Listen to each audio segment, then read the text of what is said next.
Dokter Gregory. Ya, ini sahabat aku loh guys.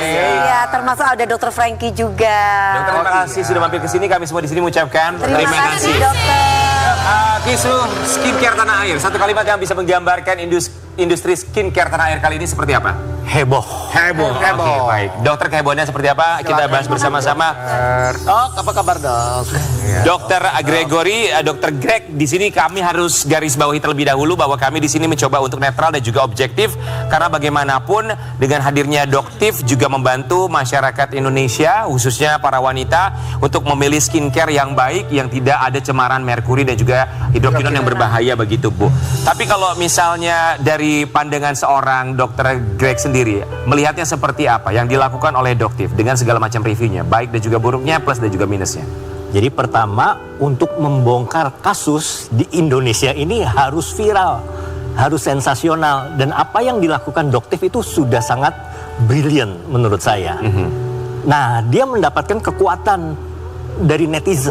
Netizen. Ya, jadi ibaratnya kalau pejabat itu dia punya kuasa kan. Nah tapi jangan sampai kita menyalahgunakan kekuasaan itu. Betul. Ada beberapa hal yang saya lihat Doktif ini sedikit menyimpang, terlalu subjektif begitu. Ini kira-kira seperti itu. Subjektifnya Keluar dari sebelah kode mana? etik gitu maksudnya dok. Iya. Subjektifnya sebelah mana Dok?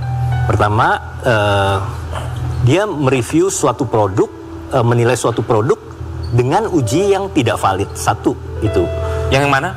Tidak Kasus retinal. Jadi sekarang retinal itu produk yang baru dan ini belum bisa diuji di Indonesia.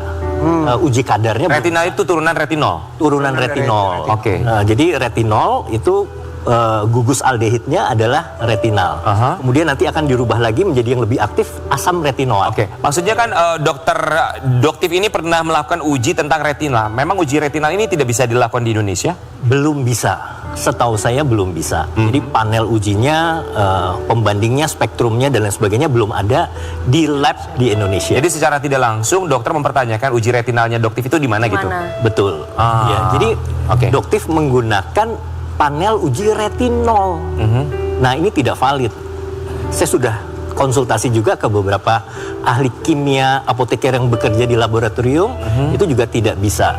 Iya, tapi kita balik lagi, memang banyak yang terbantukan dengan review yang dilakukan oleh Doktif ya, karena memang banyak sekali skincare dengan kandungan yang sangat berbahaya, termasuk juga yang overclaim. Nah kalau yang overclaim itu sendiri pandangan dokter seperti apa? Misalnya kandungan niacinamide-nya tidak sesuai dengan apa yang tercantum pada label. Nah itu memang benar ya, jadi saya setuju. Tapi sekali lagi, produk kosmetik berbeda dengan produk kategori farmasi. Jadi produk kosmetik kita bebas nih minta campuran. Saya mau maklon di pabrik, minta campuran salisil, arbutin, niacinamide, ya mungkin yang basah juga bisa. Nah kalau itu semua dicampur dalam periode waktu tertentu bisa terjadi penurunan konsentrasi. Oksidasi? Iya, bisa oksidasi, bisa reaksi macam-macam, reduksi oksidasi. Iya, Oke. gitu. Dok, tapi oksidasi itu berarti merubah satu zat menjadi zat yang bisa berbahaya juga dong, akhirnya? Bisa, ya, bisa berbahaya, bisa atau tidak memiliki fungsi. Oke, tapi ini ngomongin soal zat yang berbahaya, merkuri kita tahu ya dok ya. Boleh mungkin dokter lebih mengedukasi kami semua di sini, termasuk juga sobat ambiar, krim berbahaya yang mengandung merkuri itu jangka pendek, jangka panjang efeknya apa terhadap tubuh? Untuk merkuri, karena merkuri itu diserap ke dalam aliran darah, bisa mengakibatkan kerusakan otak, susunan saraf. Kemudian bisa kerusakan ginjal juga, ya, saluran cerna juga bisa. Dan tentunya endapan di kulit bisa memberikan warna abu-abu ya. Oke. Argyria namanya. Ini juga yang sempat diutarakan oleh Doktif, kita mau kasih dulu artikel yang satu ini. Dokter detektif sebut skincare overclaim berbahan merkuri bisa bikin cepat pikun. Orang Indonesia suka nggak peduli, maunya casplek. Tapi proses maksudnya. emang diakui merkuri ini merubah kulit sangat cepat ya? Iya, betul. Cuman efeknya itu berapa lama bisa langsung dirasakan oleh tubuh? Misalnya liver atau ginjal, itu kan karena diserap tubuh kan ya? Cukup lama, ya. Berapa Jadi lama? itu efek jangka panjang, bisa bulan, bisa tahunan. Ya, kalau nggak ada efek samping kan berarti kita tidak ketergantungan gitu ya dok ya? Iya. Maksudnya mau jangka panjang boleh, mau jangka pendek juga nggak masalah gitu. Ya, tergantung konsentrasi merkurinya. Kalau konsentrasinya pekat banget, mungkin cepat terjadi kerusakan, reaksi. Berarti dok, kalau kayak skincare itu apakah skincare yang sekarang di tempat-tempat kecantikan gitu, atau yang punya brand-brand nama besar gitu, misalkan ada salah satu misalkan brand A, brand B gitu, itu atau cuman dikhususkan yang skincare yang dengan ada dokter yang saat ini? Ya, maksudnya baiknya buat kita pemakai skincare itu. Dengan besarnya kasus ini, kita memilih skincare tuh seharusnya kepada brand yang seperti apa? Yang sudah punya nama atau yang nggak punya nama sekarang ini? atau dari Jadi makhluk begini. Karena kan kita kan nggak mungkin pergi ke lab gitu kan untuk tolong dicek dulu gitu. Ya. Jadi memang masalah pabrik itu tanggung jawab BPOM. Nah, Gitu ya. Kalau sampai dia bekerja, ini kita kasus yang pertama overclaim dulu. Ya. Kalau misalnya dia memasukkan zat-zat sesuai dengan DIP, dokumen informasi produk, niasinnya dimasukin 10 gram, masukin sesuai dengan DIP, itu nggak apa-apa. Walaupun saat dicek nanti ya, mungkin setelah 6 bulan konsentrasinya jauh menurun. Dia masukin sebetulnya awalnya 10%. Tapi bisa terjadi reaksi oksidasi ya karena dia campur bahan macam-macam dan itu tidak teruji secara saintifik.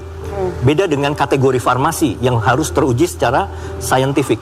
Kalau kosmetik bebas gitu. Nah, itu memang overclaim sih. Tapi kembali kita harus memberikan masukan kepada pabriknya, R&D-nya supaya ini nggak boleh dicampur sama ini loh. Nanti konsentrasinya bakal turun. Ya, makanya kan dari awal kan harus dikasih tahu dulu untuk komposisinya gitu kan dok. Iya. Nah, misalkan komposisi itu tidak dikasih tahu gitu ke pabriknya gitu. Misalkan udah kasih tahu komposisinya, tapi kalau misalkan ternyata komposisinya itu tidak sesuai dengan komposisi yang kita kasih, yang disalahkan tuh siapa dok? Apakah memang dari pabriknya ataukah memang orang yang membuat Pemiliknya, bisnis? ownernya. Ya. Ini memang konsumen dirugikan, tapi kita tidak bisa menyalahkan pabrik, tidak bisa juga menyalahkan owner. Oke. Gitu ya. Nah, sekarang dengan adanya review dengan para dokter, ini kan dokter juga ikut terjun di sosmed, seperti salah satunya adalah dokter Doktif. Nah, apakah dengan review seperti ini, kita sebagai masyarakat akhirnya menilai bahwa apa fungsinya BPOM? Kalau misalkan para dokter-dokter ini mereview skincare yang sudah bertebaran di mana-mana, yang ternyata kebanyakan overclaim. Nah, itu memang aduan masyarakat dibutuhkan. Untuk apa? Untuk kemajuan R&D, research and development dari perusahaan atau pabrik kosmetik. Begitu. Ya. Oke. Tapi secara hukum tidak salah. Oke. Dok, saya mau tanya ya.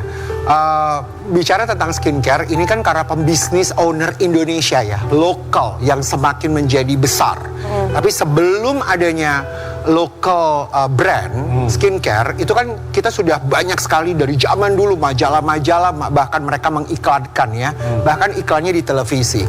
Mereka juga melakukan bahasa marketing yang dibilang 10 kali cerah, semakin glowing, semakin ini. Itu kan sebenarnya sudah dari dulu. Apakah itu termasuk dengan bahasa overclaim? Yang ini brand-brand besar yang sampai sudah masuk ke televisi ya? Trik marketing yang dilakukan di media itu boleh. Boleh ya? Boleh. Tapi yang ada di dalam label kemasan itu tidak boleh karena ada aturan BPOM-nya. Tidak boleh klaim sebagai misalnya bisa menyembuhkan. Berarti bahasa marketing itu bukan overclaim?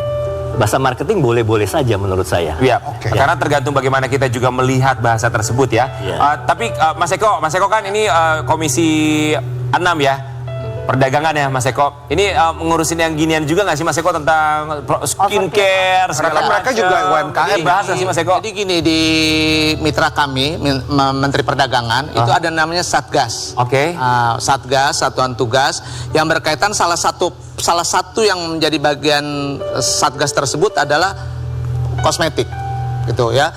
Sudah ada yang tertangkap tuh kurang lebih ada yang itu 9.700 buah jenis ya produk. Wow, benar bahaya banget. Dan itu kalau di Undang-Undang Kesehatan kita akan mendapatkan ini pidana, pidana. Itu Undang-Undang 98 pasal 2 pasal 3 gitu ya. Undang-undang tentang kesehatan bisa 10 tahun penjara. Oke. Oh wow. Berarti di sini memang pemerintah juga tidak diam saja ya? Oh iya, karena kaitan dengan kosmetik tersebut, Kementerian Perdagangan mitra kami itu kerjasama dengan BPOM, ya. Itu akan melihat gitu sejauh mana, apalagi produk-produk ilegal. Nah itu juga pengaruh banget Betul. itu. Dan buat sobat Ambiar jangan lupa bahwa BPOM juga punya aplikasi namanya BPOM Mobile. Silakan bisa dicek juga untuk produk-produknya. Iya. Bisa masukin nomor di sana. Karena ada barcode Iya. seharusnya. Iya. Yang tadi produk misalnya tadi satuan kandungannya apa-apa itu bisa dicek di situ. Bisa dicek, sebenarnya. betul, Bisa betul. dilihat gitu. Jadi teman-teman yang mau pakai produk-produk kosmetik yang katanya ini murah tapi bisa mencerahkan Ya, atau bisa glowing ya. dan sebagainya, lihat dulu ada BPOM-nya atau tidak. Betul. Itu satu. Kalau misalnya ada BPOM-nya, satuannya sama nggak dengan apa yang dia Nama produknya, jenis produknya sama dengan Tapi nomornya sekarang atau yang tidak, menjadi ya? permasalahan adalah ada barcode-nya, ada BPOM-nya, tetapi oplosan gitu. Betul. Nah, itu Ada dok, juga itu- yang nomor itu- BPOM itu kan Ada kejahatan BPOM-nya, ya. itu Dia memasang kejahatan. nomor BPOM tapi Itu- ternyata tidak terdaftar. itu pidana lagi. Itu itu pidana. pidana lagi. Dan ini juga tidak main-main, sama seperti salah satu distributor kemarin di Timika juga sudah mendapatkan hukuman ya, yang artinya bahwa dari pihak pemerintah pun kalau kita melaporkan bisa saja mereka dikenakan pidana sesuai dengan undang-undang yang berlaku. Benar. Jadi memang ada undang-undang yang sudah mengatur itu semua. Tapi dokter, kita juga mau kasih lihat, ini ada satu statement dari dokter yang membuat kita agak sedikit kebingungan juga. Sebentar ya. Ya. Dr. Gregory ungkap Indonesia kekurangan dokter umum bahkan dokter spesialis. Indonesia tidak butuh-butuh dokter kecantikan. Maksudnya gimana ini dok? Maksudnya gimana?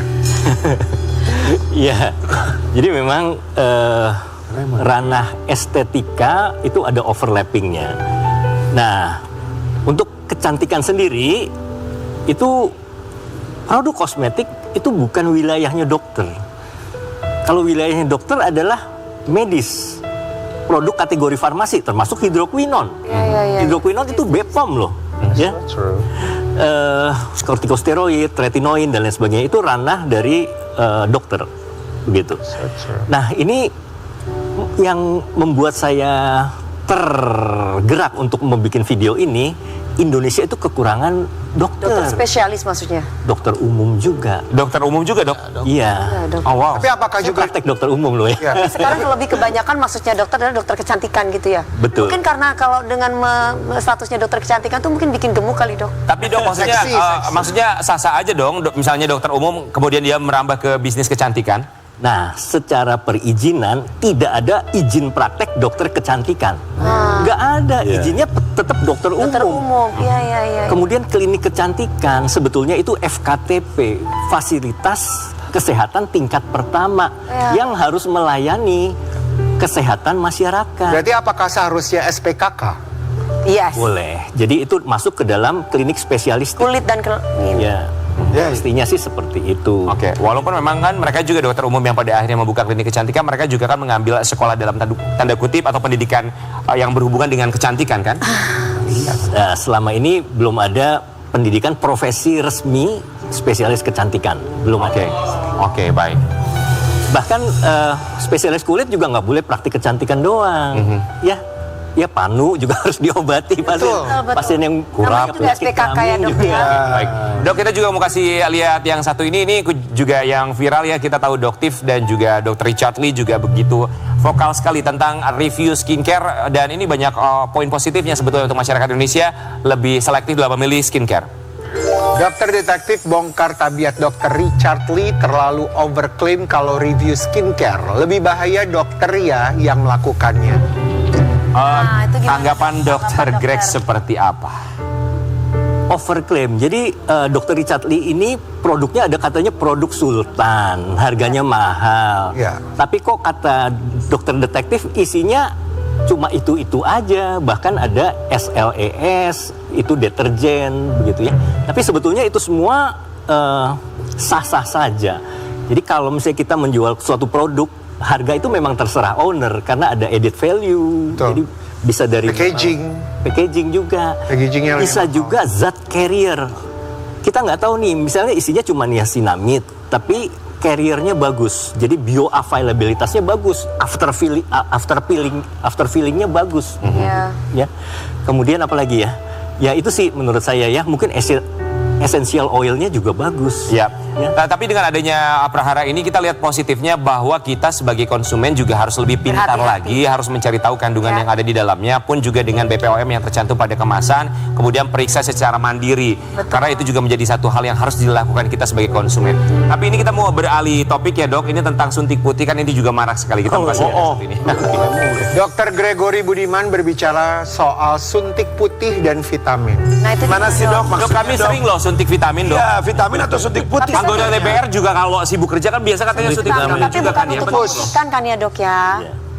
Jadi tetap ya, baik untuk imun booster itu sebetulnya tidak sesuai dengan indikasi medis. Karena apa? Kalau kita lihat petunjuknya di suntikan vitamin yang sudah BPOM juga, vitamin C, multivitamin itu ditujukan kepada pasien yang mengalami defisiensi vitamin yang berat. Dia udah vitamin, misalnya kekurangan vitamin C, ya sariawan semua, lemah, nggak bisa makan. Nah itu baru kita masuk. Masukin vitamin C. Tapi selagi kita masih sehat, cantik, ganteng, ya minum aja suplemen, itu sudah cukup. Karena apa? Segala sesuatu yang dimasukkan melalui jalur intravena itu memiliki risiko. Bahkan risiko kematian seketika, yaitu shock anafilaktik. Gitu. Dok, kalau suntik putih? Suntik putih lebih parah ada. lagi. Itu Suntik putih tidak itu apa sih dok? Ada memang atau tidak? Gak ada. Gak ada kan dok seharusnya. Itu bahasa marketing ya? ilegal. Ilegal. Itu Ya, masih belum ada. Terus terang aja nih, saya mau ngaku dosa. Tahun 2012 ke bawah itu saya mainan juga suntik putih. Banyak import dari luar ya katanya ya. Jadi dokter pernah melakukan Tapi itu tindakan ilegal ilegal. juga? Pernah. Oke. Dan itu saya beli di distributornya. Dia kalau saya beli dong, ya misalnya merek tertentu ya. Dia baru packaging, masukin satu-satu ke dalam dus. Bahkan stikernya baru ditempel-tempelin. Jadi itu ilegal. Dan komposisinya tuh banyak yang ngawur. Iya. Dok, Oh, ya Allah. kan klaimnya gini, suntik putih, suntik glutathione yang katanya bisa mencerahkan, vitamin C, dosis tinggi bisa mencerahkan. Jadi itu tidak boleh. Kalau untuk Tidak boleh. Dan, secara evidence base itu tidak benar ya. Vitamin C, glutathione itu tidak bisa memutihkan. Tapi memang ada yang evidence base yaitu asam tranexamat. Ini Dok gini, rahasia. maksudnya dok gini dok. Apa Tidak itu? bisa memutihkan, tapi bisa mencerahkan. Ya, mencerahkan sih bisa, terutama kalau kita memang kekurangan vitamin C nih. Oke. Ya, jarang makan buah. Oke, kalau defisit vitamin ya. Dokter tadi bilang ada rahasia tadi apa? Asam apa? Asam. Ya, itu apa itu dok? Itu Bilangin nggak ya? Bilangin dong dok. Asam tranexamat itu adalah obat anti perdarahan. Memang dia secara evidence base terbukti bisa memutihkan, mencerahkan juga, gitu ya. Pantas Karena aman. Kalau misalkan itu bisa disuntikan ke kita atau lewat biasanya diberikan oral, Oke. itu off label. Baik, dok. Ini rahasia. Selepas ini kita di segmen berikutnya akan hadirkan. Ini ada seorang wanita. Kami turut prihatin atas apa yang terjadi. Dia menjadi korban penggunaan Unda-unda aja gitu. krim yang abal-abal, Iya. sehingga wajahnya menghitam dan sulit sekali disembuhkan. Siapakah dia dan kenapa bisa sampai terjadi seperti itu? Kita akan balikan lagi tetap di pagi-pagi Ambiar. GG.